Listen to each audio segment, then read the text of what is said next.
France Maghreb 2. Au programme de ce grand forum pour ce mercredi 16 janvier avec cette question du jour, Emmanuel Macron a lancé officiellement hier le grand débat en dialoguant pendant plus de 6 heures devant les maires. A-t-il réussi selon vous son grand oral? Vous répondez oui ou non sur Facebook France Maghreb 2 ainsi que sur Twitter. Le grand forum FM2, on en parlera dans quelques minutes avec Nadir Kaya, Faiza Ben Mohamed et Maïssa Leroy.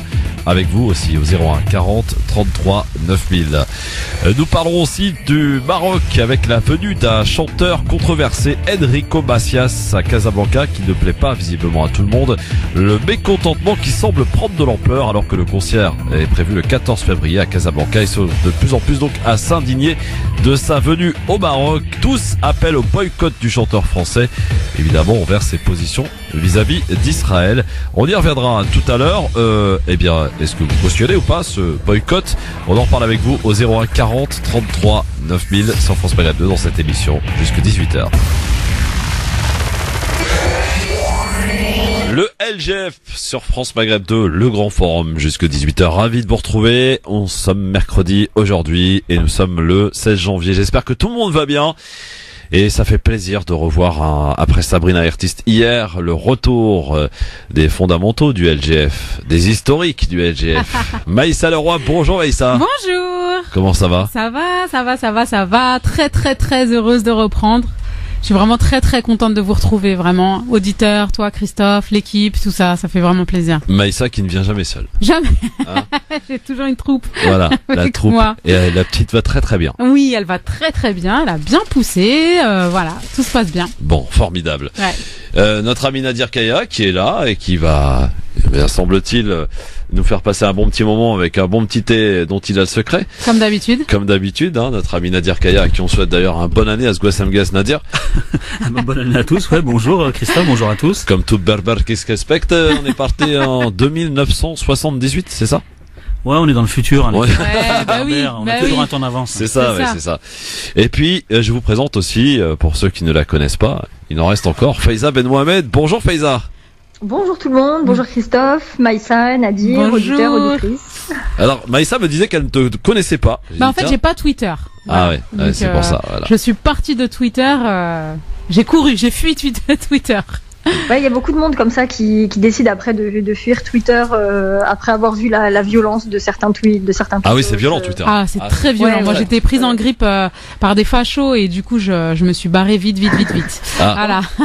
T'aurais dû demander ceinture noire de la réaction. J'imagine. Faiza a la ceinture noire de la réaction de taper chez les dans les fachos. Hein. Si on reste là-bas, c'est qu'on on part du principe que s'il doit en rester qu'un, ce sera moi. Ah bah bravo. Alors. Franchement, bravo. Ah ouais. C'est une lionne, quoi. Tu vois. Une rifaine. Voilà. Ah, ouais. Journaliste et militante Faiza Ben Mohamed, pardon. Nadir Kaya, président de l'association Banlieue Plus. Et toi, Maïssa, maintenant, t'es toujours consultante en développement personnel et formatrice en communication. Voilà. Et comme vous l'entendez si bien, elle communique très bien, avec un joli sourire en plus. Magnifique. Donc c'est parti jusqu'à 18h, mesdames, messieurs, sur France Maghreb 2, avec bien sûr notre sujet à la une aujourd'hui. On va parler de ce grand débat.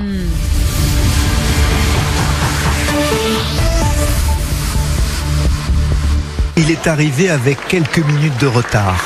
Tout sourire et très attendu dans ce gymnase face à 600 maires venus apporter les doléances de leurs administrés. Nous sommes à un moment donné où ça doit être des cahiers de droits et de devoirs. Parce que les doléances, c'est comme s'il y avait un souverain qui puisse donner des choses. Et vous y croyez au débat national, honnêtement? J'espère qu'il va bien jouer sa dernière carte, parce que sinon ça risque de mal finir. Moi aussi j'espère, on espère. Les maires sont remis au cœur du débat. Parce que jusqu'à maintenant, on avait plutôt l'impression d'être malmenés. Donc en tant qu'élu. Donc ça, c'est quand même quelque chose que pour nous, c'est important. Moi, je ne vais pas parler longtemps parce que l'objectif, c'est surtout de vous entendre. Et de manière très libre. S'il y a des questions, j'y répondrai.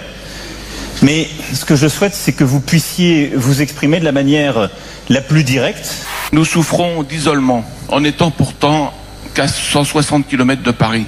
Et nous demandons à rester connectés avec l'État et les services publics. Quand est-ce qu'on arrête la machine à broyer la proximité?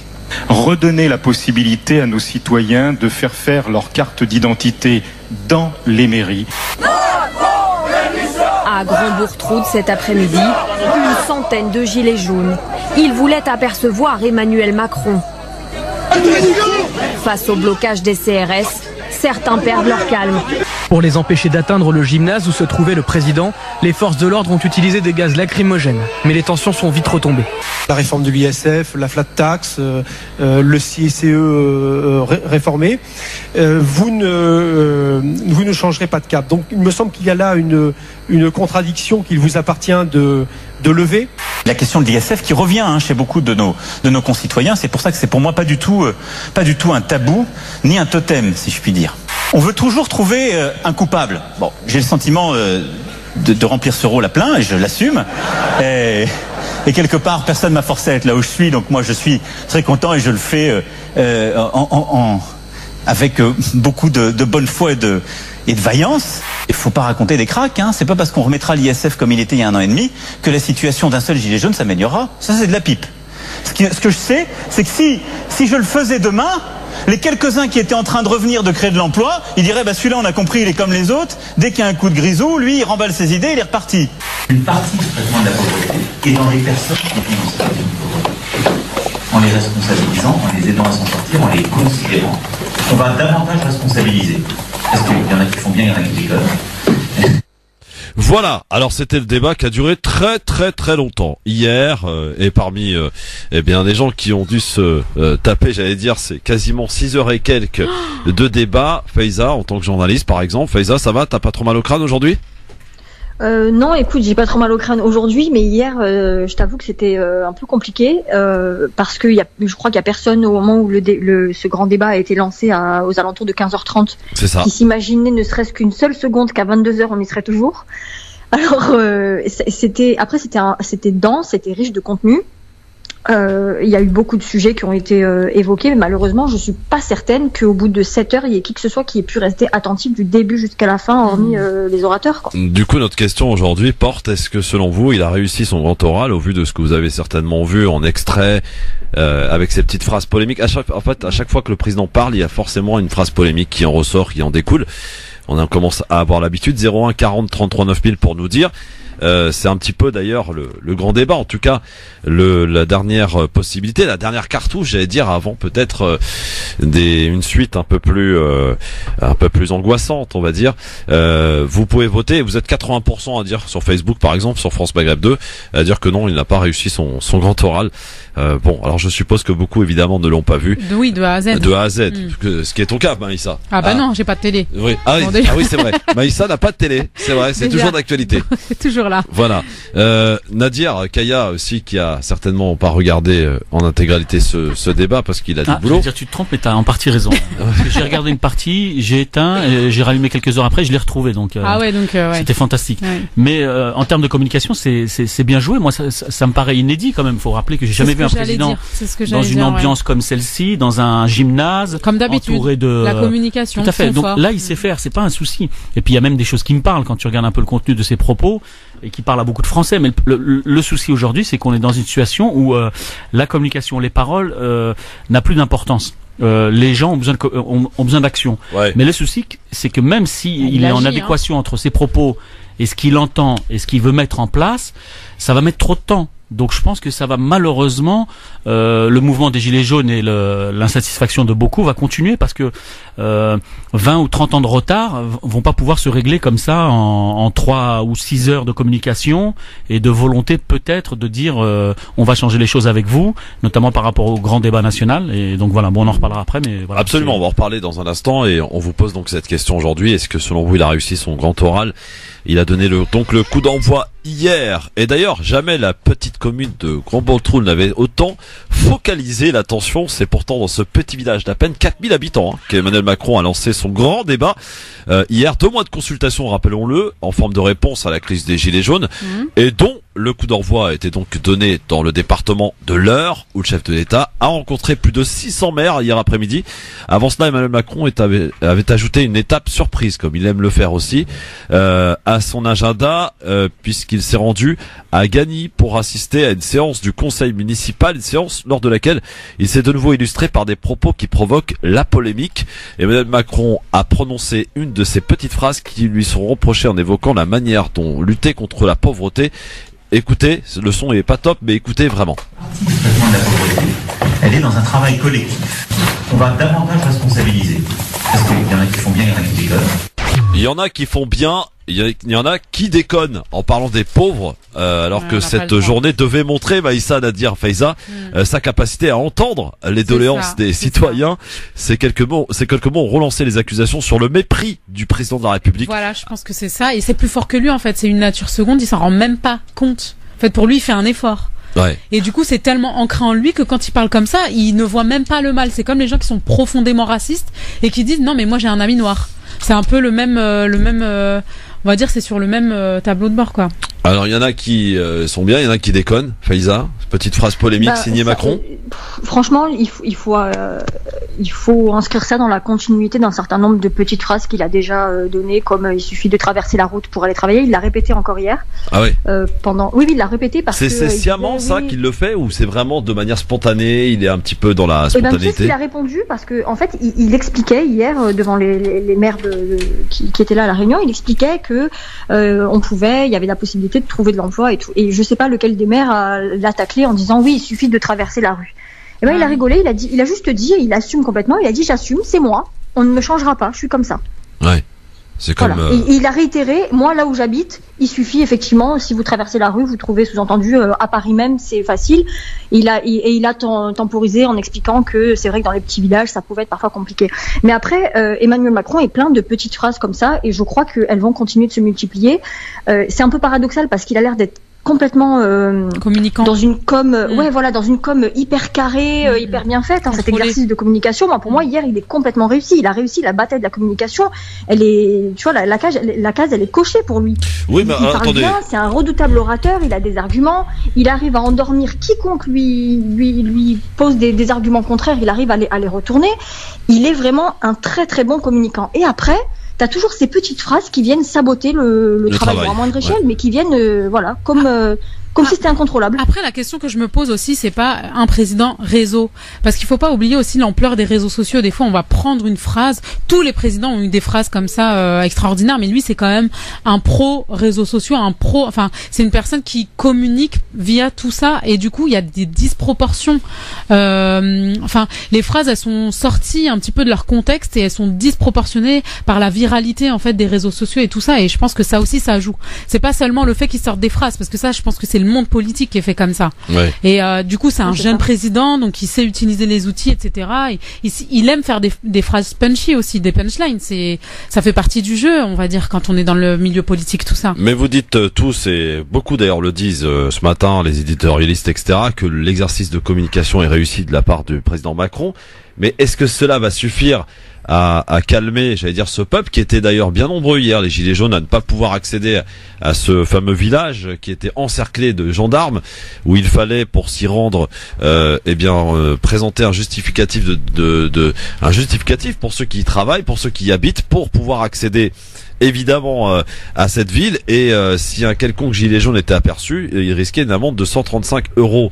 Donc est-ce qu'il n'y a pas finalement une cassure qui s'opère, qui grandit entre l'exécutif et tous ceux qui le représentent, à savoir les 600 maires, et le peuple, la base, quoi, qui voudrait lui discuter avec le président Macron, pour le coup. Moi, la question que je me pose vraiment, sans vouloir te couper, est-ce que c'est pas un problème, en fait, qui n'a cessé d'augmenter? En fait, aujourd'hui, il y a depuis toujours une fracture entre le peuple et les présidents et les hommes politiques, etc. Est-ce que aujourd'hui, c'est juste que comme c'est la suite logique avec tous les présidents qu'on a eu, mais est-ce que la fracture elle a pas lieu depuis très longtemps, en fait? Mais là, on s'aperçoit quand même que cette fracture, elle est quand même pendant son allocution, il l'a dit. Il a dit il y a une fracture sociale dans notre pays, une fracture sur toutes les strates de la société, mais qui ne date pas de moi. Il dit je veux bien endosser le rôle du coupable. Oui, c'est ce qu'il a dit. J'endosse parce qu'il faut que qu'il y ait un coupable, et donc sur ça, il a raison. Ce sera bien moi. sûr. Mais il explique que ça fait 30 ans, 40 ans qu'il y a un malaise social, une fracture qui ne fait que s'agrandir, et que du coup, elle a explosé sous son mandat, malheureusement. Sauf que lui est apparu, on s'en souvient quand même, j'aime j'aime le rappeler souvent, il est apparu comme celui qui allait tout changer, le président un petit peu nouveau, avec effacement de ce vieux monde politique, et on s'aperçoit finalement 18 mois après que les choses n'ont absolument pas changé, le libéralisme s'est bel et bien installé, et on a compris là où il voulait en venir. Donc les gens ont été déçus, et beaucoup au début pensaient, croyaient, étaient voilà, je suis sûr que même autour de cette table, même si on n'a pas voté Macron, on se disait tiens, peut-être que lui va peut-être apporter des nouveautés, insuffler un nouveau souffle dans ce pays. Pas forcément, pas à ce point-là. Non, mais pas à ce point-là, mais le fait d'avoir un président jeune, on s'est dit peut-être qu'il va plus nous comprendre. Voilà. Parce qu'il n'y a pas cette différence d'âge et cette différence complète entre le peuple et lui. Et puis aussi surtout la façon dont il a chassé l'ancien monde quelque part, le hold-up qu'il a fait politiquement, la façon de faire qui était différente, réussir à être élu sans avoir de parti politique. C'est quand même révolutionnaire. Ouais. Moi aussi, il y a des choses qui me plaisaient dans ses propos, mais quand on voit un petit peu, notamment quand il faisait appel à la société civile et qui sont pour une grande partie ceux qui aujourd'hui sont au Parlement et notamment dans la majorité, mais on voit que malgré ça, le changement qui était promis n'est pas là, parce que même lui a des réflexes qui sont propres à l'ancien monde. Oui. Alors effectivement, tu as raison Nadir. Mais aujourd'hui, finalement, c'est là que je vous pose la question catégoriquement, clairement même. Est-ce que finalement, ce qui s'est passé hier, ce qui se passe dans les rues, on voit par exemple que vendredi soir, il a encore eu aussi cette petite phrase sur le sens de l'effort. Enfin, il y a toujours cette envie, peut-être quelque part, de provoquer.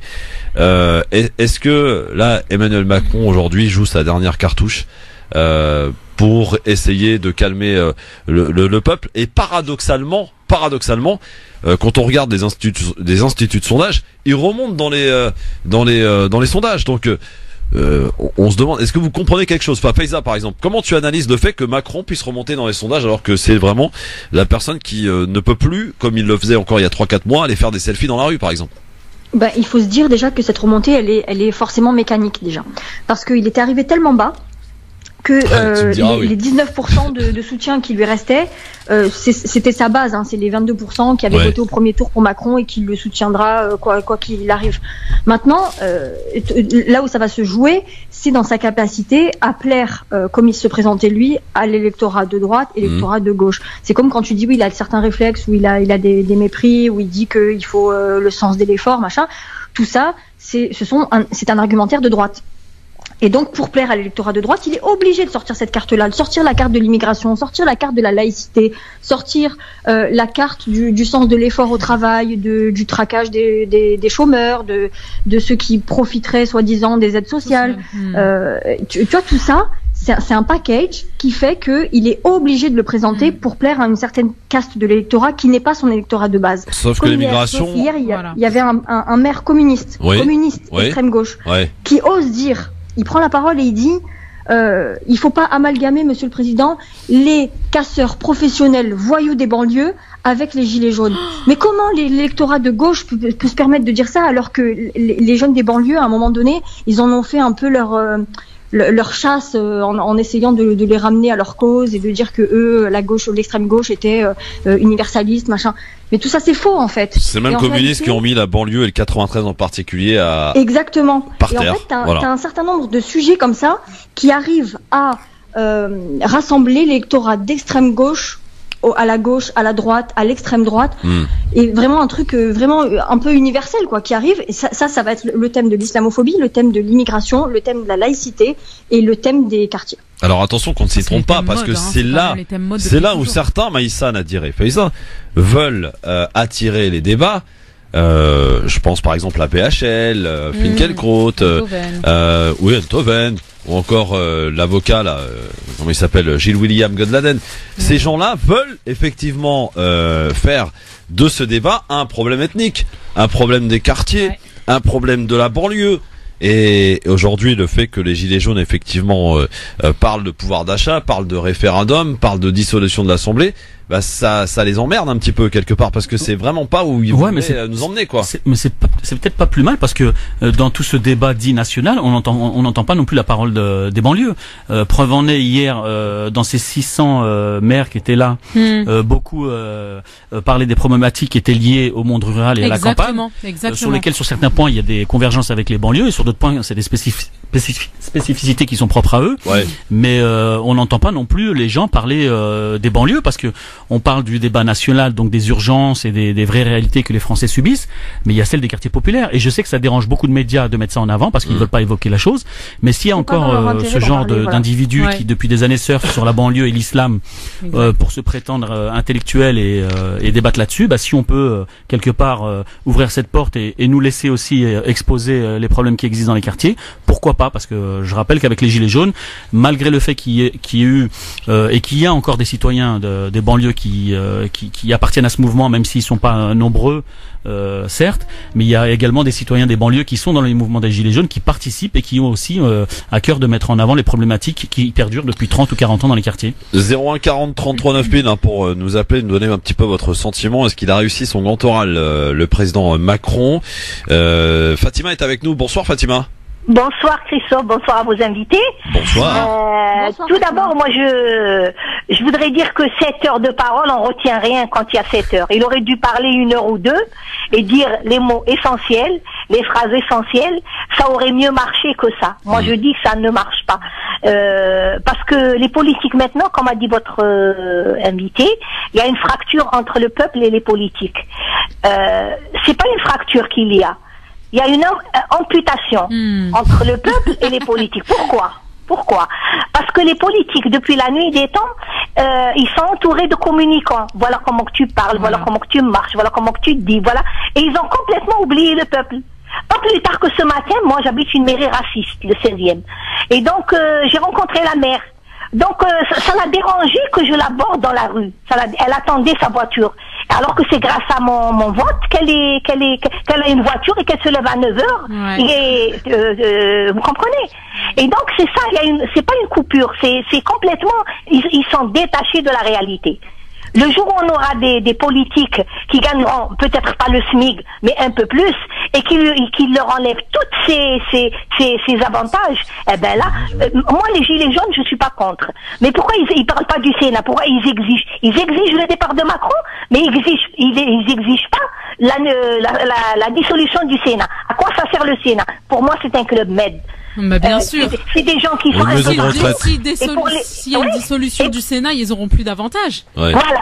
Et donc, ils sont un peu partout à faire de politicard là, et après, on va les récompenser en les mettant au Sénat. Ça ne sert à rien. Il faut des élus de base qui communiquent avec le peuple et pas ces gens qui font de la communication à longueur d'année. Et ça va encore empirer. Ça, c'est les Gilets jaunes, c'est demi-mal. Mais si ça continue comme ça va être pire. Voilà, merci Fatima, merci beaucoup. Maïssa, tu penses finalement que les Gilets jaunes, c'est que pas plus tard que lundi, je crois que Blanquer, le ministre de l'Éducation nationale, demandait, préconisait le fait que les Gilets jaunes cessent de manifester durant la tenue du débat. Est-ce que son message va être entendu d'après toi? Bon, je pense pas parce que, enfin, les Gilets jaunes, ça n'apporte rien, non. Ça apporte forcément quelque chose, ça apporte le fait que tout le monde est d'accord pour ne pas être d'accord. Ok, mais à la base on disait ça avant pour les Arabes, les Maghrébins. On disait les Maghrébins ils sont tous d'accord. Bon, bah aujourd'hui voilà, c'est comme ça que sont perçus les Gilets jaunes. Mais justement, je voulais rebondir par rapport à ce qu'elle disait.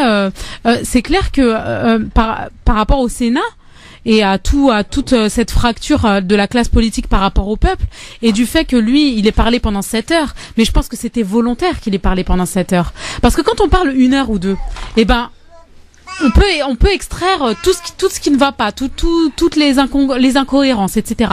Mais quand c'est 7 heures, on va garder que ce qui nous a marqué. Il n'a pas parlé débat. pendant 7 heures, heureusement. Hein. Oui, mais vous entendez la petite Maïssa derrière, la future chroniqueuse du LGF. C'est ça, elle est pas d'accord. Ouais. Oui, Nadia. Non, je disais que c'était à plus de 6 heures. Bon, c'était pas lui essentiellement qui avait la parole, mais il a quand même parlé plus que habituellement dans ce genre d'exercice. Et puis même, c'est lourd, quoi. C'est comme ceux qui regardent Public Sénat. Je veux dire, c'est quelque chose qui dure et qui dure et qui dure, mais du coup, ça permet aux gens de décrocher ou bien de s'accrocher juste à ce qu'il les a arrangés. Donc, on est tous d'accord que l'opération com est réussie. Voilà, ça, on est d'accord? Ah bah oui. Voilà, ça c'est acté. Pour ce qui est du reste, est-ce que cela va suffire à calmer l'ambiance dans les rues, ma chère Faiza?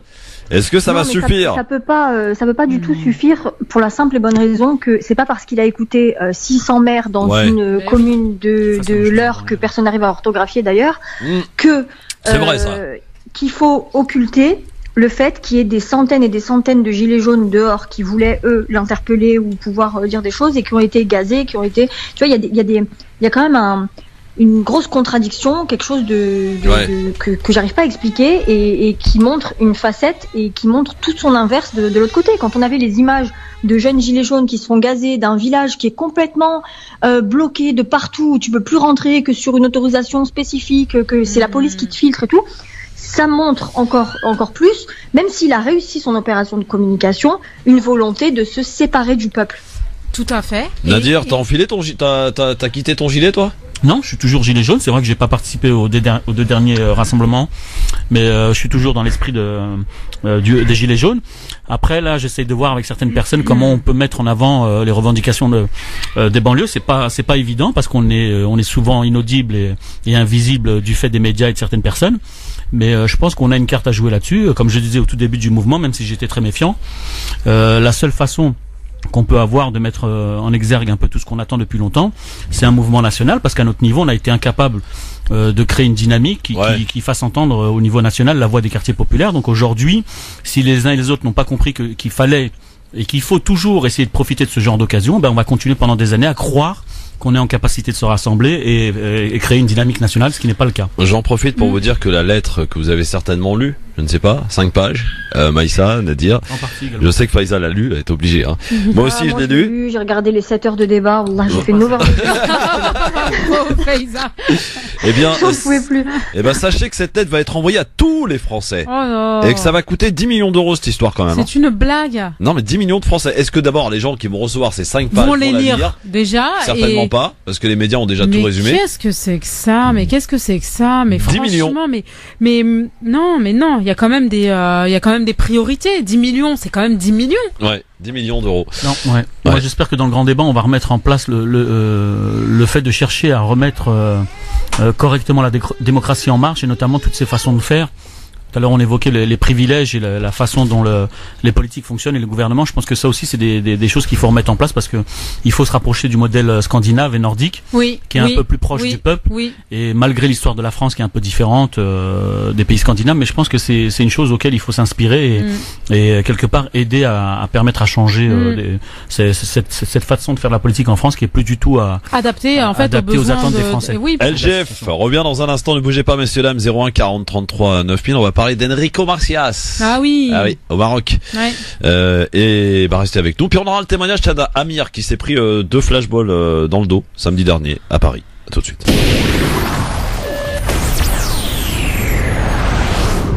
France Maghreb 2, France Maghreb 2. Le LGF sur France Maghreb 2, ravi de vous retrouver. Nous sommes mercredi et nous sommes le 16 janvier avec Faiza Ben Mohamed, avec Maïssa Leroy qui est de retour aujourd'hui, avec Nadir Kaya et vous, chers amis auditeurs, au 01 40 33 9000. Alors on s'intéresse un petit peu encore à ce grand oral qui a été très commenté dans les médias, bien sûr, celui du président Macron.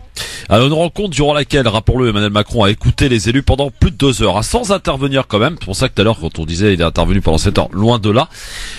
L'accès aux services publics, à la santé, les questions de mobilité ont été abordées par les élus, mais aussi quelques autres sujets, à l'image de cette question de ce maire. Le plus fréquemment dans les contributions citoyennes, c'est la suppression emblématique de l'ISF. Et ouais, la suppression emblématique de l'ISF, l'impôt sur la fortune. À cette question, Emmanuel Macron a répondu par une pirouette, comme il n'en a le secret. Il y a des cracks, hein. C'est pas parce qu'on remettra l'ISF comme il était il y a 1 an et demi que la situation d'un seul gilet jaune s'améliorera. Ça, c'est de la pipe. Ça, c'est de la pipe. Ouais, voilà. Il a quand même l'honnêteté de le dire franchement. Ouais. Tu vois, c'est la différence avec certains politiques qui nous ont habitués à... Bah, en fait, je pense qu'il fait genre, il dit certaines choses franchement pour donner l'illusion que justement, c'est quelqu'un de franc, c'est quelqu'un de... Je sais pas si c'est de l'illusion. Moi, j'ai vraiment l'impression qu'il est sincère dans ses propos. D'où la preuve qu'il est maladroit parce qu'il a vécu et il vit dans un monde qui est complètement différent du nôtre ou de la plupart des Français. Mais après, c'est ce qui lui pose problème quand il fait des petites phrases et on le traite un petit peu d'être méprisant. Mais je pense qu'il est sincère. Après, même s'il a participé au gouvernement de Hollande, c'est pas quelqu'un qui a vécu vraiment avec les hommes politiques. Donc maintenant, si grâce à la communication il commence à comprendre comment ça fonctionne, je pense qu'il a quand même cette sincérité qui remonte en surface de temps en temps et qui lui pose des petits soucis en termes de communication. Mais après, bon, la sincérité c'est bien, mais c'est vrai qu'aujourd'hui, comme je disais tout à l'heure, les Français n'attendent plus de la sincérité ou des propos qui soient entendables par tout le monde. Ils entendent surtout des actions qui changent leur quotidien. Alors, il a répondu donc longuement à toutes les questions qui ont été posées. Objectif, montrer sa bonne volonté. C'est ce qu'il a voulu rappeler. Puis autre signe affiché donc de bonne volonté, cette sortie concernant la limitation de la vitesse à 80 km/h sur les routes secondaires. Emmanuel Macron se dit hier soir ouvert à des aménagements pour faire en sorte que la mesure soit, je cite, mieux acceptée par les Français tout en étant efficace. Je rappelle que cette mesure a été proposée par Édouard Philippe, le Premier ministre, qui s'en trouvera peut-être désavoué pour le coup. Donc voilà, pour cette grande réforme. Je sais pas si certains d'entre vous sont automobilistes. Oui, Faiza, Nadir, 80 km/h, c'est vrai, sur certaines routes de campagne qui représentent absolument aucun danger. Ça représente pas non plus un truc de ouf, quoi. Je sais pas, Faiza, et on roule combien chez toi? On roule à combien? Non, mais alors déjà chez moi, l'autoroute est limitée à 90. Déjà. L'autoroute à 90? Elle est limitée à 90 et t'as un péage à 1,50€ pour traverser la ville. Oh là là. Et sur mais cette déjà les péages, 90, c'est inadmissible t'as un qu'on continue radar à de payer chaque côté. en fait. Ah oui. Retour. D'accord. Donc tout est fait pour nous prendre, nous automobilistes azuréens, pour des vaches à lait. Donc pas que les Azuréens, t'inquiète pas. Ouais, vous avez pas cette exclusivité. Exactement. Parce que ça nous a bien rendu service. Mais après, cette mesure-là, tu as évoqué tout à l'heure, elle a été portée par le chef du gouvernement, Édouard Philippe. Oui. Et en fait, au tout début, il y avait eu des fuites sur ce sujet-là. Au tout début de la révolte des Gilets jaunes, comme c'est la question des frais des automobilistes qui avait un peu cristallisé avec le prix de l'essence, la taxation des hydrocarbures, tout ça. Ouais. Il avait été question, en tout cas, le président de la République avait évoqué le fait de pouvoir revenir sur cette réforme de la vitesse sur les routes secondaires. Mais il avait été décidé d'un commun accord de ne pas désavouer, de ne pas porter un coup à Édouard Philippe parce que c'est lui qui avait porté contre vents et marées cette réforme. Donc ils sont revenus sur cette possibilité de faire marche arrière, en fait, de rétropédaler. Alors, je vois pas trop comment maintenant il pourrait revenir encore en arrière. C'est un peu le même coup qu'il fait avec l'ISF. Dans sa lettre sur l'ISF, il dit on ne reviendra pas en arrière sur ce qu'on a mis et ce qu'on a déjà mis en place pendant la première partie du quinquennat. Donc il sous-entend l'ISF et hier devant les maires il dit oui mais attendez, c'est pas un totem, il n'y a pas de tabou, on peut l'évoquer. Mais c'est faux, en fait, il nous dit quelque chose lundi et mardi il dit quelque chose d'autre parce que l'opinion publique a beaucoup critiqué le fait qu'il ait dans sa lettre mentionné l'impossibilité de revenir sur les mesures qu'il avait déjà décidées. Moi, ce que j'ai pas compris, franchement, c'est l'immigration. Quand je vois des sondages, des attentes des Gilets jaunes ou des Français, dans certains sondages, l'immigration n'arrive qu'en 7e position. C'est loin d'être la première préoccupation des Français, quoi.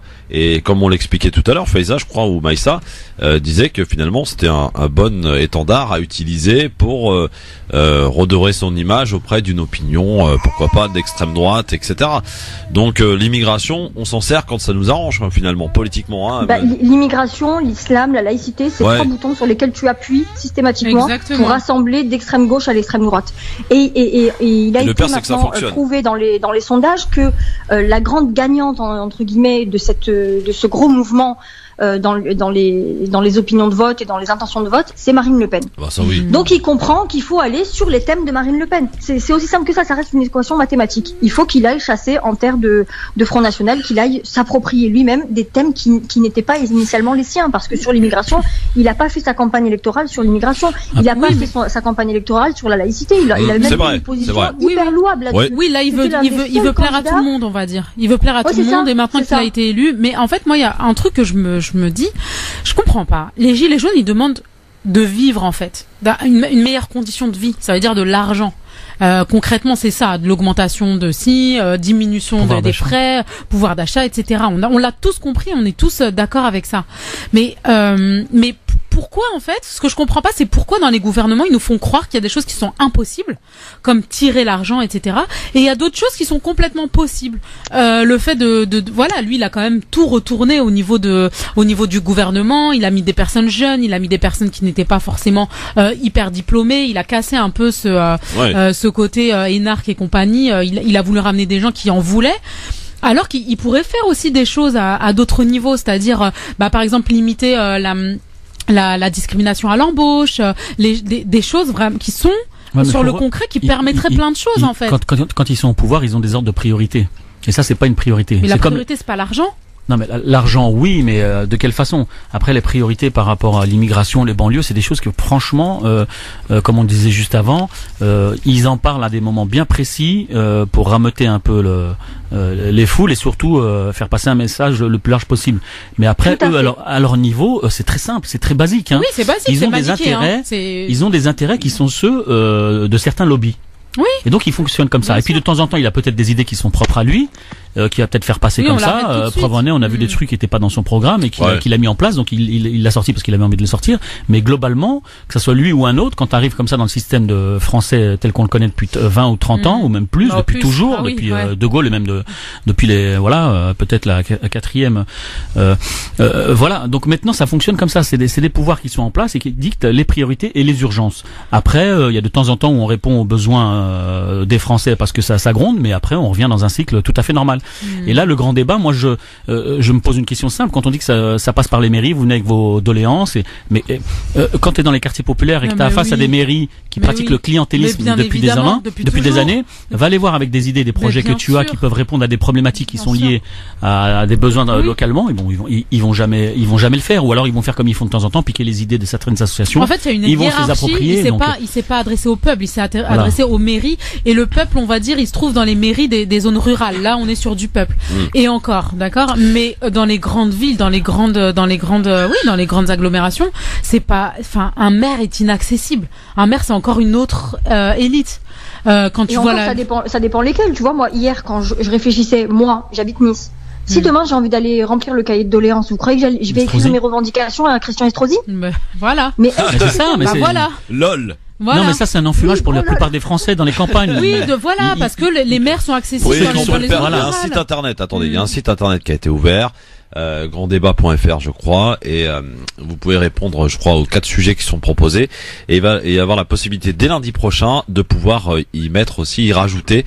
Mais Christophe, c'est un leurre, tout ça, c'est une boîte à idées au niveau national. Peut-être, mais moi, chacun va venir avec ses idées, ses propositions. T'as même vu Bourdin maintenant qu'il le fait, il a très bien compris. Oui. Maintenant, il demande à ce que les gens viennent directement à la radio faire des propositions, et lui, il se porte garant pour les porter directement en main propre à des ministres, voire à Macron. Donc tu vois, quelle garantie on a que ça va être écouté, tout ça, tu vois? Je vais vous rappeler un truc qui s'est produit l'année dernière, très très simple, le plan banlieue. Oui. Emmanuel Macron avait rien fait pendant tout 2017 après son élection pour la banlieue. Et d'un coup, début 2018, il dit je vais m'occuper, grand plan banlieue. Il mandate Jean-Louis Borloo pour faire un grand rapport sur la banlieue. Borloo fait son rapport. Il demande, j'ai plus le chiffre en tête, plusieurs milliards d'euros pour mettre à bien son plan. 40 Macron milliards. fait une grande conférence avec il constitue un conseil des villes avec des jeunes issus des quartiers populaires. À l'intérieur, il y a Yacine Bellatar, un certain nombre de personnalités comme ça qui sont issues des quartiers et qui en tout cas prétendent porter la voix de la banlieue. Il les reçoit à l'Élysée. Il fait son conseil des villes. Il invite plein d'associations à l'Élysée pour présenter son plan et tout. C'est bien, c'est cool, ça partage des petits fours, ça fait parler des petits. Ils invitent des petites classes d'enfants, des noirs, des arabes dedans, ça fait joli, ça fait coloré sur la carte postale. Et ensuite, qui a entendu parler de ce plan banlieue? Qui a vu ce plan banlieue arriver dans son quartier? Alors, Nadir y était, tu vois. On n'est pas resté jusqu'au petit four. Non, on était une vingtaine de personnes que je connaissais, de responsables associatifs. On a écouté le discours. Au bout de 10 minutes, on a compris que c'était du pipeau. On n'est même pas resté jusqu'au petit four. On est parti. Ah bon? Oh, on n'est pas resté jusqu'au petit Pourquoi four. c'était pas halal, c'est pour En ça. plus, je crois que c'était pas pendant le Ramadan. Ouais, je pense que c'était pendant le Ramadan. Je crois que c'était pendant le Ramadan Ouais. et il y avait quelque chose qui était un peu horrible et qui était un peu de l'ordre du voyeurisme. Ouais. Cette volonté de montrer sur les photos qu'on reçoit des petits noirs et des petits arabes mais ils le font à l'Élysée. tous. Quand ils Mais parlent de ça, la c'est banlieue, ils le font horrible. tous. Ils le font tous. Mais moi, tu sais, on l'a interpellé, pas directement, mais indirectement par le biais de personnes qui étaient très proches de lui. Et puis on l'interpelle toujours. On attend. Mais tu sais, c'est ce que je disais juste avant. C'est pas une urgence, les banlieues. Pour plusieurs raisons, parce que d'une part ils veulent pas lancer un message qui fasse peur aux gens d'extrême droite et tous ceux qui détestent la banlieue, et d'autre part nous en banlieue on n'est pas capable toujours de créer ce rapport de force qui fasse qu'on impose à se mettre autour de la table et de régler concrètement les problèmes. Ouais. Donc de toute part, quelque part, il y a personne qui a intérêt à régler nos problèmes. C'est pour ça que avec d'autres personnes, je pense que la seule solution et les solutions viendront de nous, parce que ils ont jamais fait avec nous, ils feront jamais pour nous. Et si nous, dans les banlieues, on n'a pas compris que la seule façon de s'en sortir, c'est par nous-mêmes, comme beaucoup, on va attendre. Certains vont adhérer au mouvement du président, en pensant croire, comme la gauche à une époque, ou les communistes, en pensant croire qu'il va être l'homme providentiel, et puis ils vont s'apercevoir qu'en fin de compte, il ira là où il y a des intérêts qui sont propres à aux siens et surtout à ceux qui l'ont porté au pouvoir. Un investissement au sein des partis politiques. Non, mais il y a des gens qui l'ont fait déjà dans les quartiers. Déjà, il a été aussi aidé et supporté par des gens issus des quartiers populaires, mais bon, ils vont s'apercevoir à la fin de son mandat qu'il y a rien derrière, parce que voilà, il y a du mépris avant tout. Il y en a déjà qui ont sauté du navire, il y en a beaucoup qui ont sauté, qui l'ont après désavoué. C'est pas tant qu'ils font pas les choses. Il faut le dire. Moi aussi, pendant sa campagne électorale, il y avait certains thèmes. Des fois, quand je l'écoutais parler, je me disais, putain, il est bien lui. Bah oui, ni de droite ni de gauche. Moi, je me sentais mieux, donc j'ai voté à Mont, mais mais au final. Il faut dire ce qu'il y a. Et quand tu vois un président qui il a pas eu froid aux yeux, il est parti en banlieue pendant sa campagne. Oui, il y a des choses qui sont positives. Des petits et tout. Et là, tu te dis bon, il appartient peut-être à une autre génération. Il a peut-être une autre vision de la société. Peut-être. Et finalement, tu te rends compte que non. Et en fait, finalement, il est juste l'héritier d'un. Faiza, pour avoir discuté avec des gens qui tournent autour de lui, il te dit clairement, on n'est pas une priorité. Ça veut tout dire. On n'est pas une priorité. Il sait très bien qu'il y a des compétences, des gens qui travaillent, des gens qui font le travail dans les banlieues, qu'on n'attend pas après eux, mais on n'est pas une priorité, tout simplement. Méziane est avec nous. Salut Méziane. Aussi. Méziane. Ah bah ça, il s'est endormi, Méziane. Il s'est endormi, Méziane. Bon. Il est là ou pas, Oui, bonsoir à tous. Salam alaikum. Bonsoir. Bonsoir, Méziane. Ça va? Tu t'es pas trop endormi? Tout va bien? Si, je me suis un peu endormi, mais bon, avec mon âge, c'est normal, ça me fait du bien, un peu de sieste. Ouais, c'est bien. Allez. Voilà. D'ailleurs, je crois que Macron nous a bien endormis. Preuve. Il nous a bien fait de la pipe.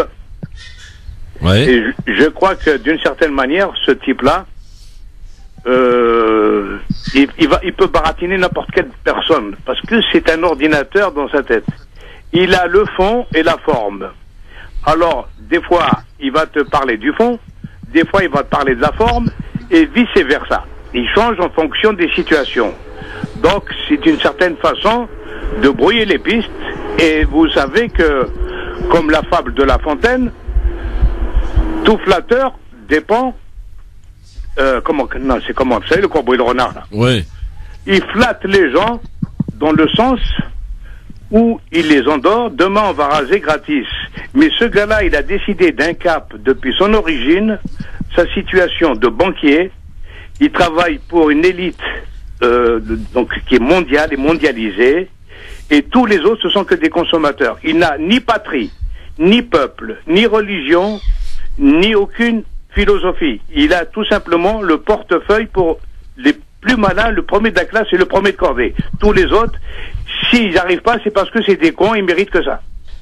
Merci, Méziane. Il va arnaquer tout le monde, et j'espère que les gilets jaunes ne vont pas baisser les bras, ne vont pas se laisser endormir. Bon, à bientôt, Méziane. Donc je te pose même pas la question quant à savoir s'il a réussi son grand oral. Je connais d'ores et déjà la réponse, visiblement, cher Méziane. 01 40 33 9000. On ouvre maintenant, si vous le voulez bien, un autre volet.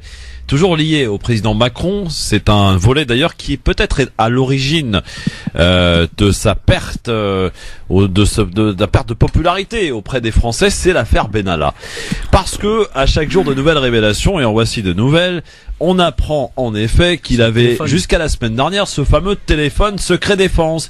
Et tenez-vous bien, l'Élysée a omis a oublié de le récupérer. Voilà, il l'a récupéré que la semaine dernière. Et ce n'est pas 2 passeports qu'avait Benalla, mais bien 4 passeports, à en croire une information du Canard enchaîné. Et il aurait voyagé, tenez-vous bien, avec ses passeports 20 fois depuis son licenciement, c'est-à-dire depuis juillet dernier. 20 fois, il a utilisé ces fameux passeports diplomatiques où il peut donc se rendre en toute tranquillité, sans visa d'ailleurs dans certains pays, et passer en toute tranquillité la sécurité aéroportuaire. Alors cette affaire Benalla, visiblement, elle n'est pas terminée, hein, Maïssa. Ah bah non, mais en même temps, je pense qu'il y a encore plein de choses qu'on sait pas. Il y a encore vraiment plein de choses parce que, mais lui, c'est l'arbre qui cache la forêt. Je pense qu'ils veulent tous nous amener vers lui pour pas qu'on aille farfouiller ailleurs. Mais lui, c'est un des privilégiés, voilà, hein, c'est un des privilégiés, et c'est pas normal, hein, tous les droits qu'il a eu, hein. Franchement, bon, ça on le sait, mais ouais. Ils veulent pas nous le lâcher, mais en même temps, ils veulent pas le lâcher, mais en même temps, quand même, le président, c'est grave ce qu'il a dit. Je sais pas, ça date il y a quelques semaines, quand il a dit, voilà, j'en prends la responsabilité.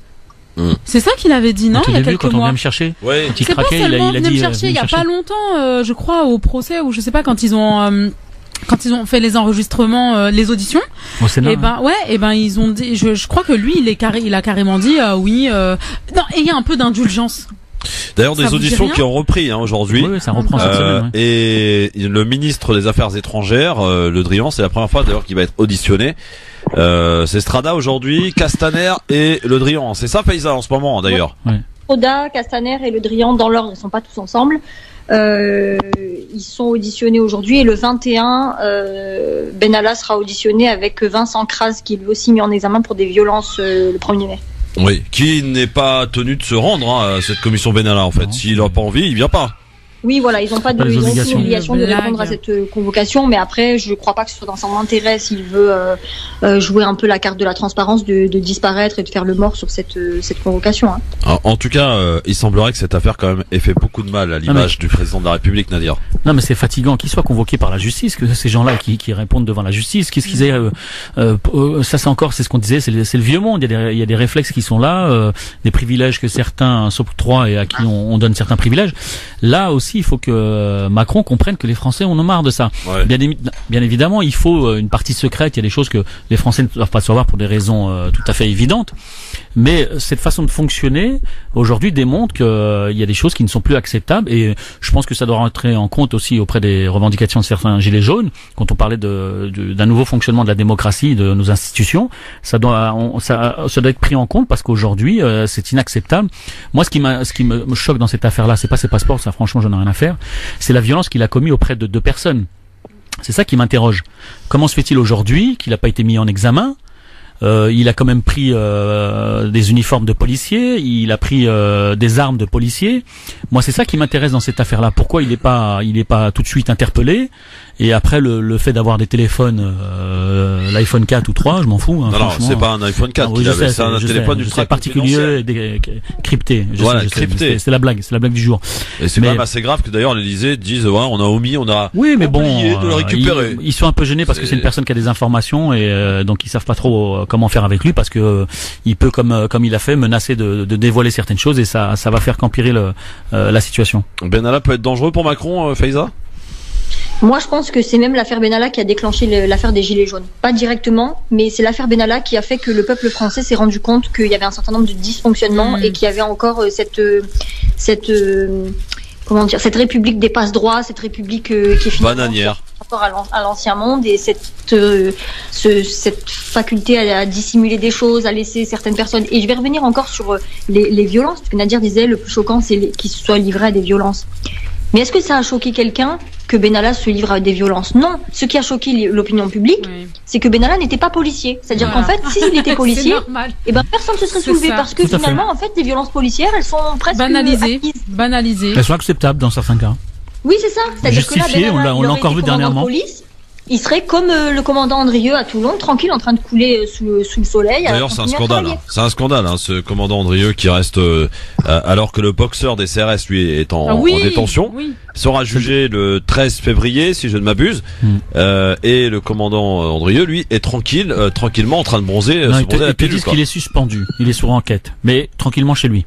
Non mais Voilà. attends, mais suspendu Nadia, mais il a commis exactement. Ah mais moi si tu me laisses parler, j'allais dire c'est même plus grave. Je suis plus qu'outré là. C'est même plus grave que le boxeur. Ce mec est censé faire représenter et donner l'exemple. Voilà. Il a tapé 3 personnes. Hein. Il a boxé 3 personnes. Il a boxé le black contre le mur.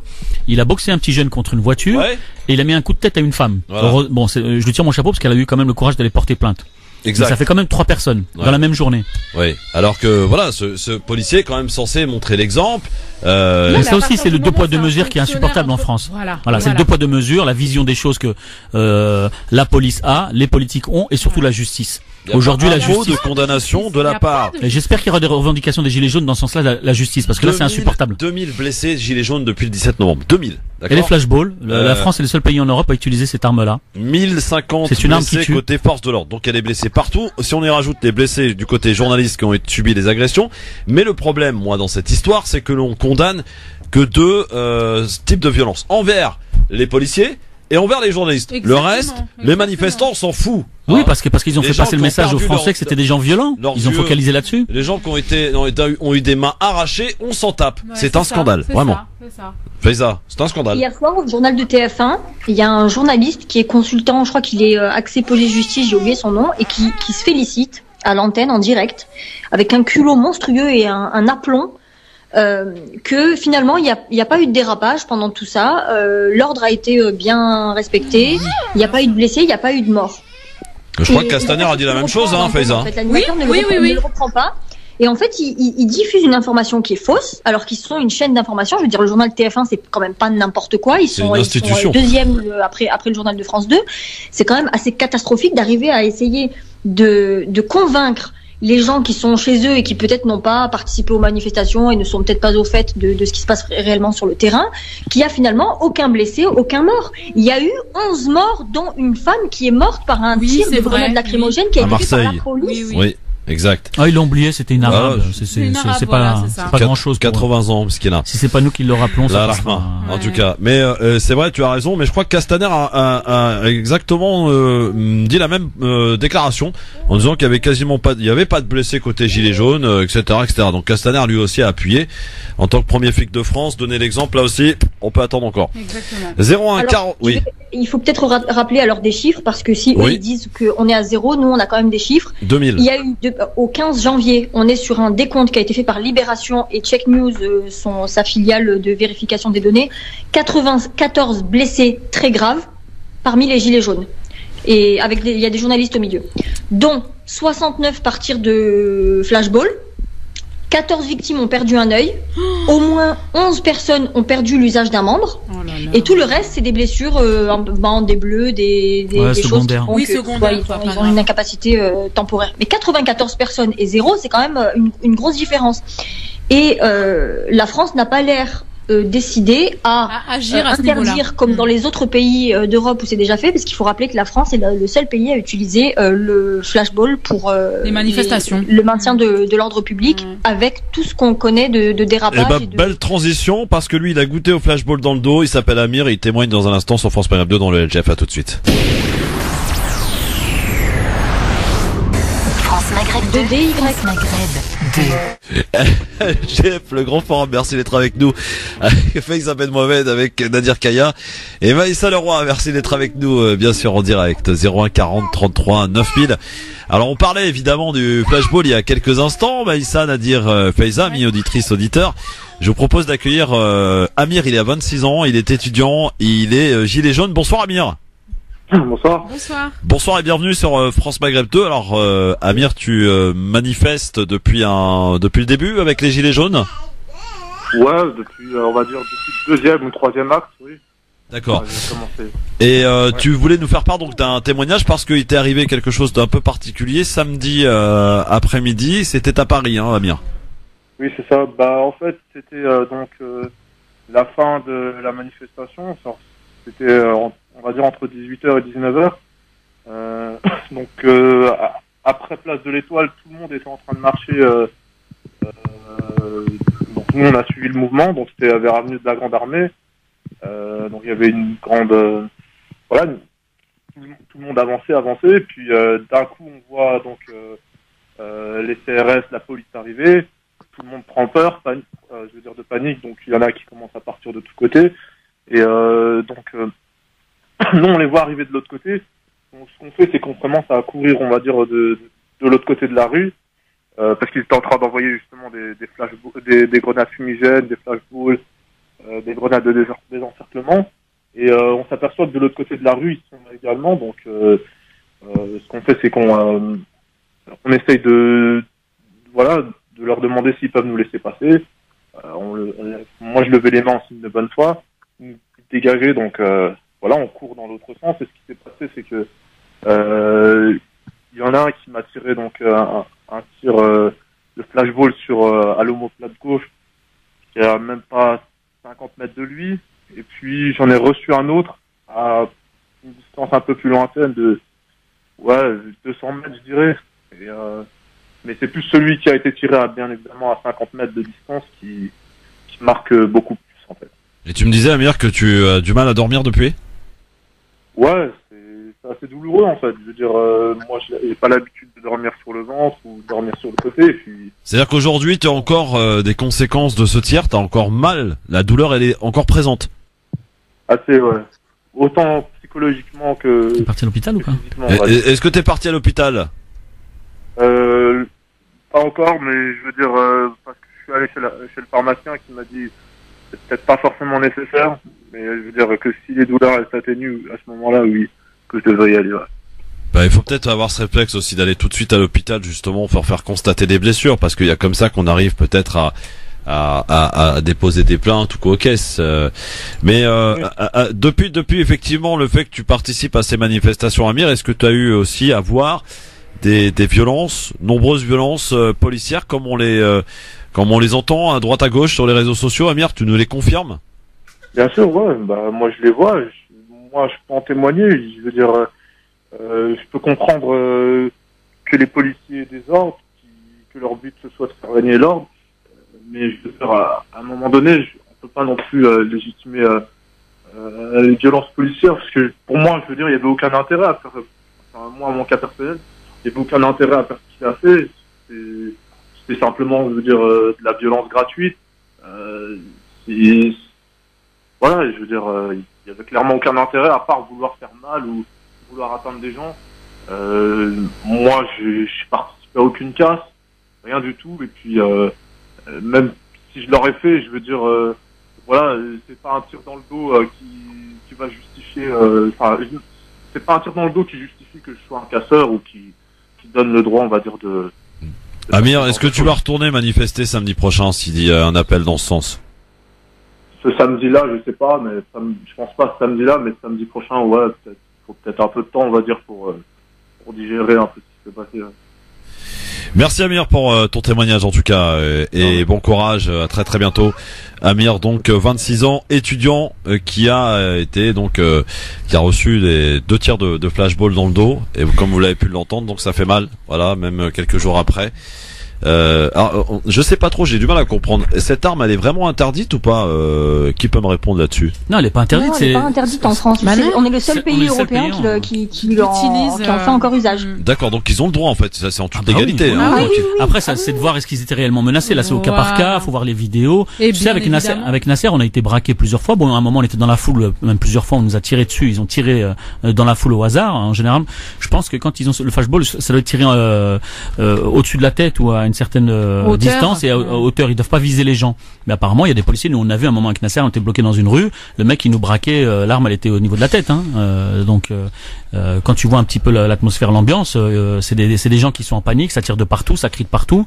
Après, ça reste des hommes comme les autres, mais ils ont ce devoir d'être exemplaires, même dans les difficultés, et ils doivent répondre devant la justice quand ils commettent des actes qui sont pas appropriés. Alors, on vous a mis des images. Ils doivent répondre de manière proportionnelle quand ils sont bien sûr confrontés à des situations. Et du coup, le contexte là fait que c'est pas légitime quand vous avez des gens comme Amir qui sont blessés dans le dos. Ça prouve quand même que il n'y avait pas du tout de menace directe. Mais il faut noter aussi que le défenseur des droits, qui est Jacques Toubon, a émis un rapport pour demander à la France et préconiser en tout cas l'interdiction du flashball parce qu'il considère que ça porte atteinte à l'intégrité des personnes. Je précise qu'on a mis des images sur le Twitter du Grand Forum FM2, ma chère Faiza, Maïssa et Nadir, hier d'une scène qui s'est déroulée samedi dernier, dans laquelle était d'ailleurs un de nos chroniqueurs, Taha Bouabs, où ils ont chassé avec un ami d'ailleurs qui était avec lui des gens qui énonçaient des propos anti-juifs et sont des images, voilà, ils les ont antisémites, tu veux dire? Antisémites, oui, absolument. Pourquoi j'ai dit quoi? Anti-juif. Non, mais bon, c'est peut-être. Oui, c'est pareil. Voilà. Une petite nuance. Mais bon. Oui, non, mais bon, après voilà. Et donc ces images, font pas le buzz, hein, évidemment, parce que ça va pas dans leur sens. Hein, quand vous avez deux personnes d'origine maghrébine qui vont chasser des personnes qui viennent provoquer en énonçant des propos antisémites.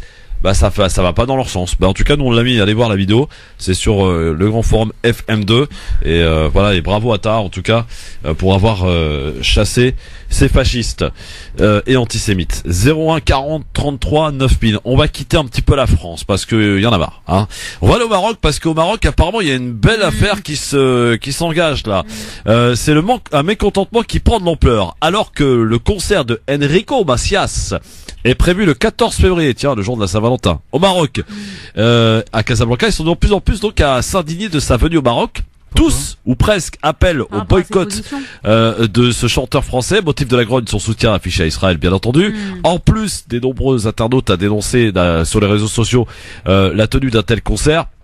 Des associations boycott, des associations qui notamment la plupart membres du mouvement PDS, ont réagi vivement en publiant dimanche un communiqué sur Facebook. Sa présence sur scène à Casablanca est une honte, une insulte au public casablancais, dénonce les responsables de cette association. L'association souligne que Enrico Macias est un défenseur conditionnel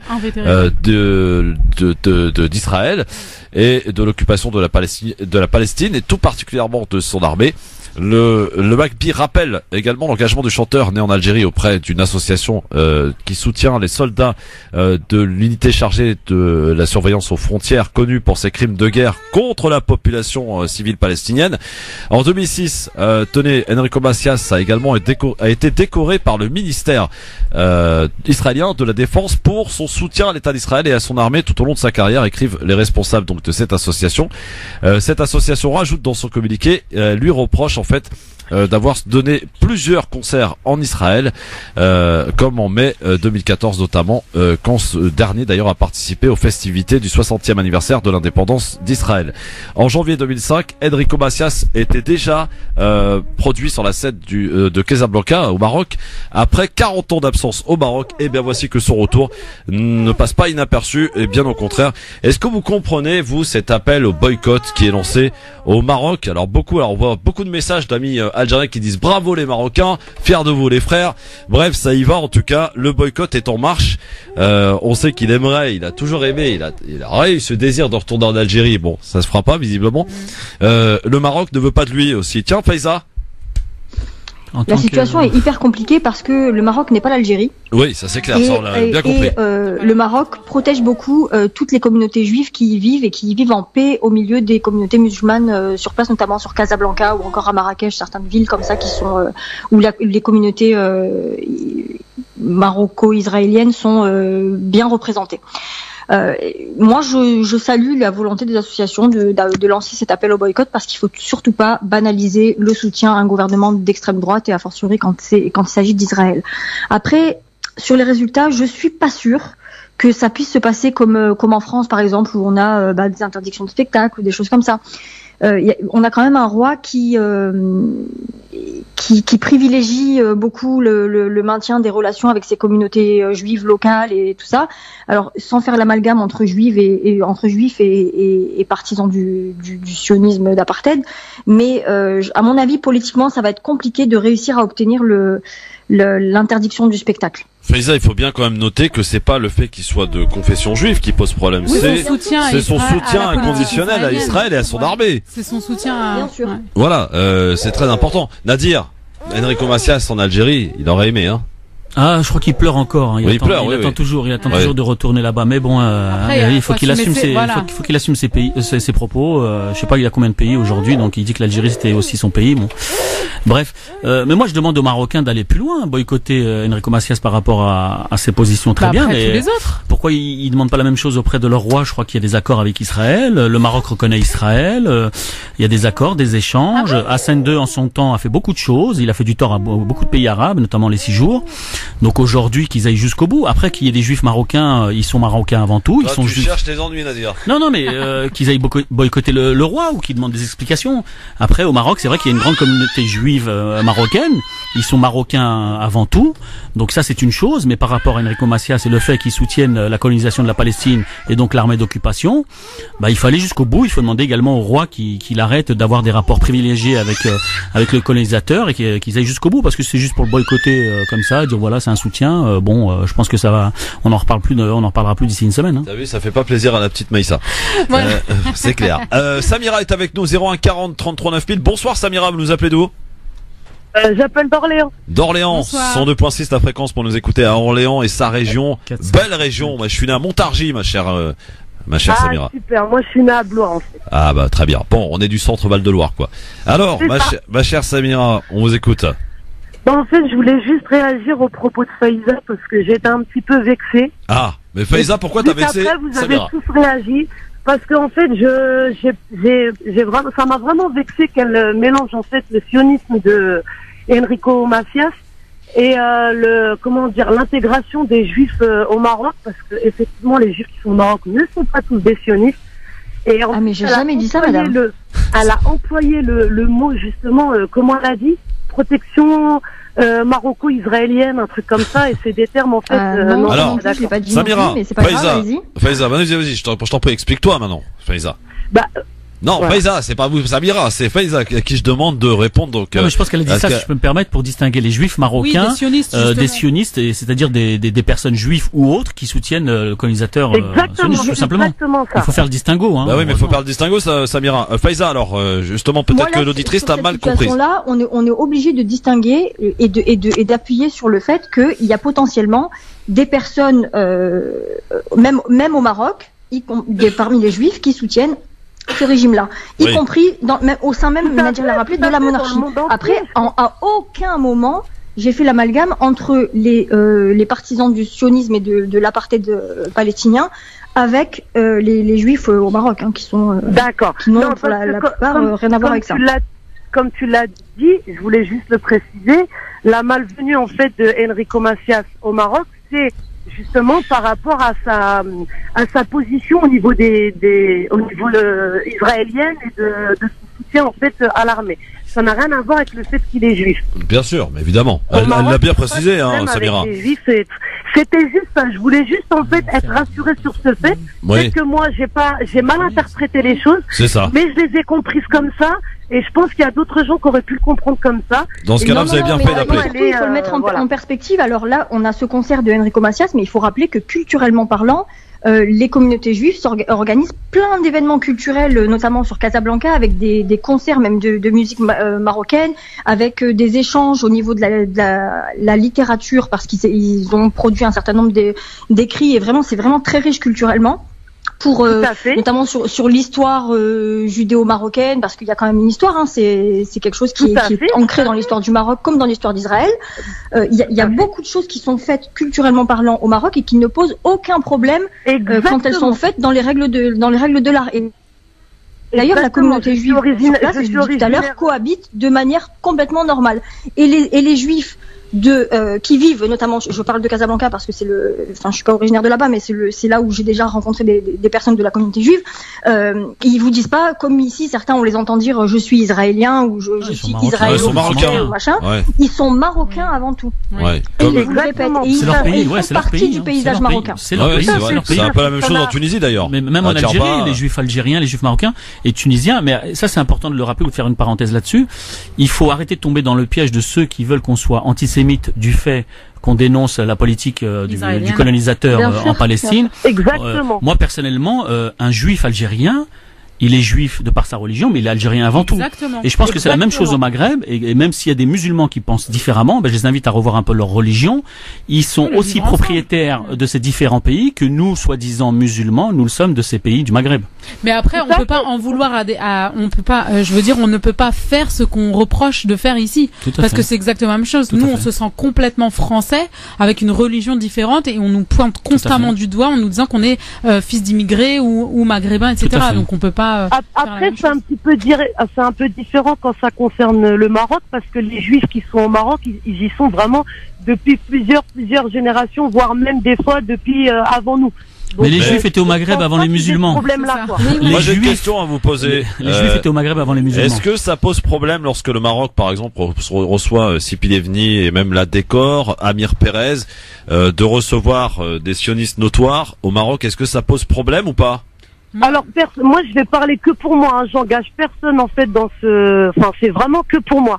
À la limite, on va dire que ça, c'est les grandes instances. Nous, on peut, en tant que Marocains, on peut que ne pas être d'accord, mais on peut pas agir là-dessus. On peut rien faire.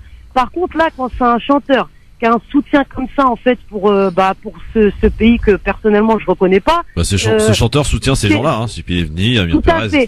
Donc là, ça va être les communautés, ça va être les gens comme vous et moi qui allons faire en sorte qu'ils puissent être là, qu'ils puissent gagner de l'argent sur notre territoire.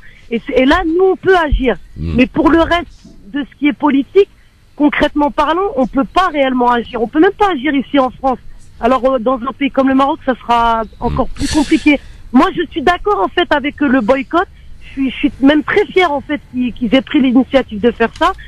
J'espère que ça va être bien perçu. J'espère qu'on va pas mélanger l'antisémitisme et l'antisionisme. Ils vont jouer là-dessus, évidemment. Au Maroc, on n'a pas de problème avec ça. Et j'espère que ça durera comme ça pour toujours, quoi. Merci, en tout cas, Samira. Ça pose problème, Faiza, ou quand on reçoit, par exemple, que le Maroc a décoré Sipil Evni? Elle est venue à plusieurs reprises au Maroc, Amir Pérez et de nombreuses personnalités israéliennes. Oui, moi, à titre personnel, évidemment, ça me pose problème parce qu'on légitime et qu'on ferme les yeux sur les exactions du gouvernement d'extrême droite israélienne.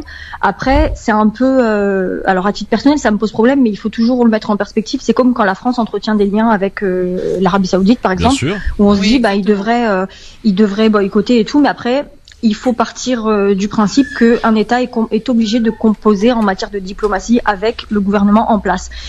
Et malheureusement, je crois pas que le Maroc soit enclin à boycotter le gouvernement israélien tant qu'il appartiendra à l'extrême droite. Karim est avec nous. Bonsoir Karim.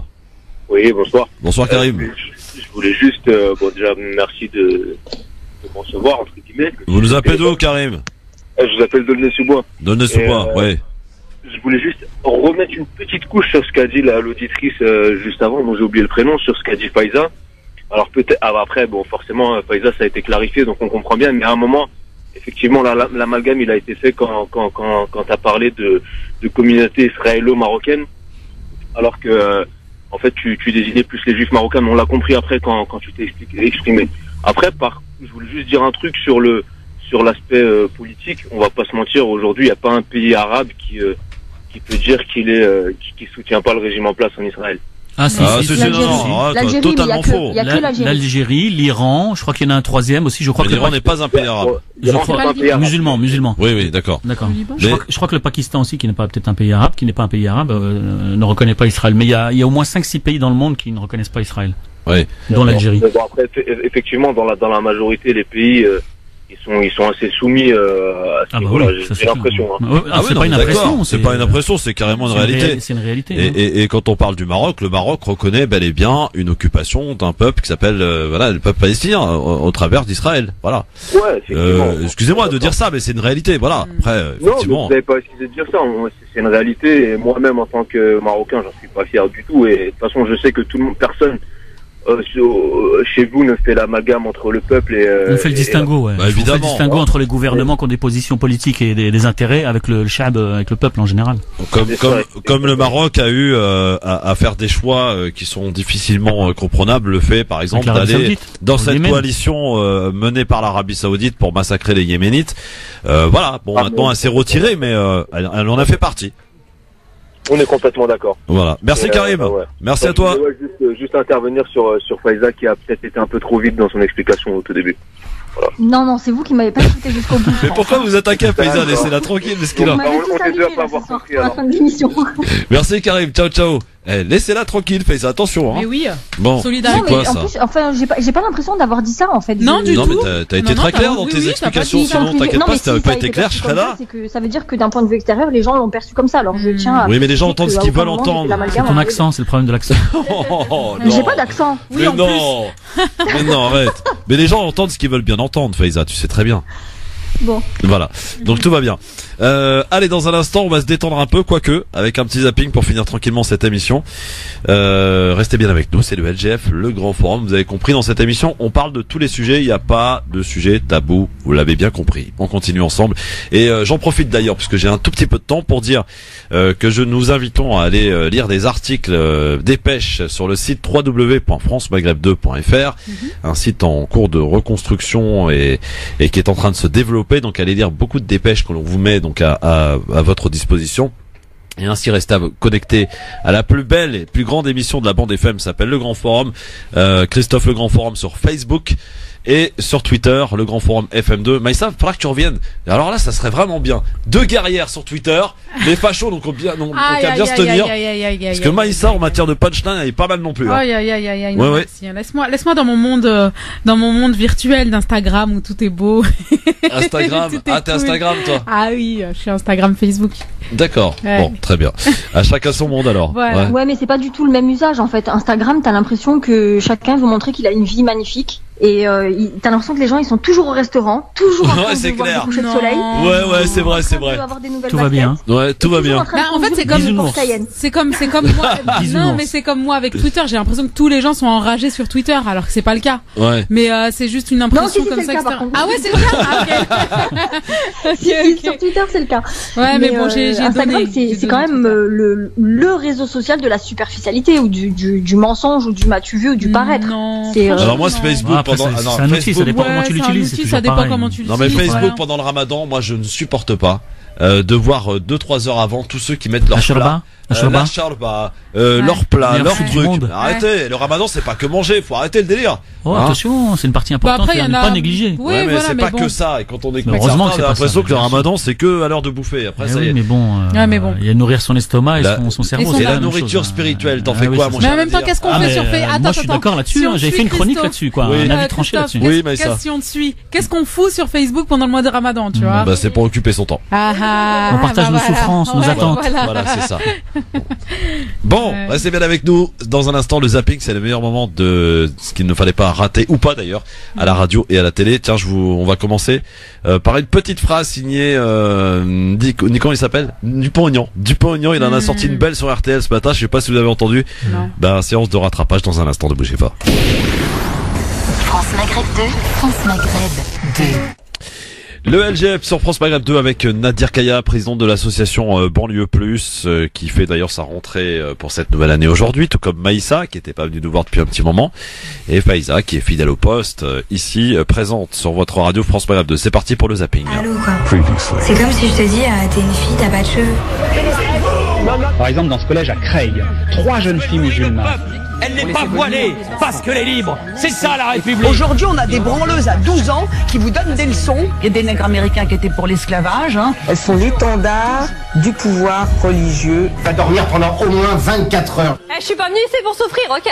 Ah, il est pas mal, c'est génial. Il fait rire à chaque fois. Ouais. Bon, alors, aujourd'hui, on commence. Il était l'invité de RTL. Nicolas Dupont-Aignan déclare Emmanuel Macron préfère la burqa aux gilets jaunes. Cette consultation est un retour en arrière incroyable. Incroyable. On dit aux Français comment penser. Il y a 2 ministres qui encadrent. Personne n'a dit, j'ai pas entendu dans les médias tellement qu'il y a eu 16 manifestations interdites dans l'heure. J'ai pas entendu Madame Martichoux qui avait des amendes de 135 euros. Attendez Madame Martichoux, juste un point quand même. 135 euros d'amende quand on porte un gilet jaune. Et dans ma banlieue, quand on porte une burqa, il n'y a pas d'amende. C'est ça la France de Monsieur Macron? Il préfère la burqa au gilet jaune? Vous me permettez juste 2 questions. C'est ça la France de Monsieur Macron? Dès qu'il y a un problème essentiel, il n'y a rien. Quand il y a la racaille au pied qui trafique la drogue au pied des immeubles, il y a rien. Mais quand il y a des gens qui veulent vivre de leur travail, tout à coup, il y a une main de fer sur le pays. Ce n'est pas possible de continuer comme cela. Voilà. Mais moi, Macron préfère la burqa aux gilets jaunes. Il me rend dingue, lui, de toute façon. C'est un malin. Non, mais parce il délire en plus, le port de la burqa est sanctionné d'une amende de 135 € à chaque fois. Mais tu non, peux te faire contrôler 15 fois par jour, tu as 15 fois l'amende. C'est un communicant. Il délire pas. Le gars, il voit que les gilets jaunes ont pris toute la place dans les médias. Il essaye de revenir. Il glisse cette petite phrase. Il a ses entrées avec les médias. Ils savent très bien qu'il va rebondir là-dessus. Tout est préparé. Il vient, il sort sa petite phrase. On va faire une petite polémique pendant 2-3 jours. Il va faire le tour des plateaux. Spécialiste de ça. Et ça vit comme ça. C'était Nawel Madani qui avait dit. Il convoque encore une fois, il convoque les quartiers, les petits voyous qui vendent de la drogue en bas des bâtiments. Et ben moi, je lui demanderais plutôt d'aller se tourner vers les gros voyous en col blanc dans le 16e arrondissement qui fraudent le fisc avec notre argent. Exactement. Aujourd'hui, on a une dette qui plus d'argent. Et qui est creusée par leur évasion fiscale. Exactement. Ok. C'est dommage parce qu'il faisait de la piscine. Il y en a marre. Il devrait faire un peu plus de piscine. Il y en a marre. Révoltons-nous. Alors, qu'est-ce que vous voulez dire? Nawel Madani, elle m'avait fait rire. Elle avait posté une vidéo justement sur Instagram où elle avait dit c'est extraordinaire, ça fait 3 semaines qu'on n'entend pas parler des musulmans grâce aux gilets jaunes, merci beaucoup, mais vous inquiétez pas, d'ici peu de temps on va entendre parler du voile jaune. Ah ouais, d'accord. Bon, autre chose dans le zapping, notamment aux États-Unis, on fait vraiment pas les choses comme les autres là-bas. Vous savez qu'il y a le fameux shutdown, 24 jours où les gens sont pas payés. Ben, il y a un compteur qui diffusait à la télévision en direct, et Donald Trump, tenez-vous bien, faute de cuisinier à la Maison Blanche qui n'est pas payé, donc il ne travaille pas, il a commandé des burgers et des pizzas pour ses invités. Regardez ce compteur qui tourne en direct sur les chaînes d'infos comme CNN aux États-Unis. On est à 24 jours maintenant de shutdown. 24 jours que républicains et démocrates sont incapables de voter le budget du pays. Le compteur tourne, c'est un record. Pas de budget, donc pas de salaire pour près d'1 million de fonctionnaires, y compris ceux de la Maison Blanche, y compris les cuistots de la Maison Blanche. D'où cette photo, Donald Trump face à des montagnes de burgers. De la nourriture américaine de choix. Nous avons 300 hamburgers, beaucoup de frites, tout ce qu'on aime. Que des entreprises américaines, Burger King, Wendy's et McDonald's. Nous avons des Big Mac, des Royal Cheese, tout ce que j'aime. Vous n'auriez pas pu rêver mieux. Il est incroyable ce type, c'est un truc de fou. Caricature, c'est-à-dire à chaque fois qu'on pense qu'il a atteint le sommet, il nous montre encore qu'il peut faire mieux. Faiza, t'as vu shutdown là-haut, 24 jours, là, le compteur à la télé, t'imagines, ça fait combien de temps que les gilets jaunes manifestent? Il y aura un compteur à la télé depuis le 17 novembre. Mais ouais. Ça peut donner des idées, ça, non? Bon. Ouais, c'est ça, mais je crois pas que les médias maintenant sont disposés à montrer cet aspect-là. Mais après, Trump, il a quand même cette faculté qu'il faut lui reconnaître, il a l'air d'en avoir strictement rien à foutre. Absolument. Ah bah non, tu as totalement raison. Il en a rien à foutre, ouais. Macron hier, il a quand même montré quelle arrogance. Il a fait 7 heures de discours et tout, il a dû tomber sa veste, il était dégoulinant de transpiration, il en pouvait plus.